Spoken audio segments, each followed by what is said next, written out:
Optimisation ou fraude fiscale? Voici la différence. Tu vois des gens partir à Dubaï, à Bali ou au Portugal et tu te dis peut-être, ils payent zéro impôt. Moi aussi, je veux faire pareil. Mais attention, entre expatriation fiscale légale et fraude fiscale, la frontière est assez fine. Et beaucoup la franchissent, sans même s'en rendre compte. Dans cette vidéo, je t'explique enfin clairement où se situe la ligne rouge et comment faire les choses proprement sans risquer un redressement. La confusion vient d'un truc simple. La fiscalité, c'est technique, chiant. C'est mal expliqué. Et sur les réseaux, t'as des gens qui te vendent du rêve. Pars à Dubaï, paye zéro impôt, monte une société à l'étranger et t'es tranquille. Sauf que c'est pas toujours vrai. Tu peux très bien être à l'étranger et continuer à être fiscalement résident en France. Et dans ce cas, même si t'as une société ailleurs, le fisc peut te tomber dessus. Et là, on parle de fraude fiscale. Parce que finalement, la vraie question, c'est pas où tu vis sur Instagram, mais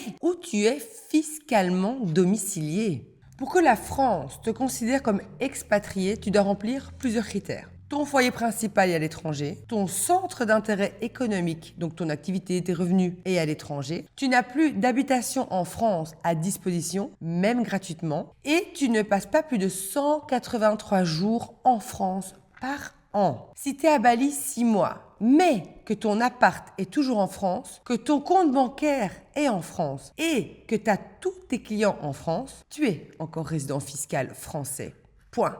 La fraude, c'est quand tu dis à l'illustration « Je ne suis plus résident fiscal en France », mais qu'en réalité, tous les liens fiscaux sont encore là. Et attention, c'est pas juste une amende, on parle de redressement fiscal sur plusieurs années, amende et pénalité jusqu'à 80% de majoration, voire même des poursuites pénales pour fraude aggravée dans certains cas. Mais attention, ça ne veut pas dire que tu dois rester en France à vie et subir la pression fiscale. Tu peux parfaitement optimiser légalement, mais il faut respecter les règles, structurer ton départ et prouver ta nouvelle résidence fiscale. Il existe plein de stratégies clean, légales, efficaces, mais tout repose sur une chose, la transparence et la cohérence de ton dossier. Par exemple, un entrepreneur e-com qui s'installe à Dubaï avec un visa, un logement, une société locale, un compte local clean. Un copywriter freelance qui part vivre au Portugal, change sa résidence, déclare ses revenus locaux et utilise le régime NHR clean. Un coach business qui vit à Maurice, monte une société offshore autorisée, respecte les règles de transparence. C'est clean. Dans chacun de ces cas, la clé, c'est pas juste changer de pays, c'est changer de statut fiscal et le prouver.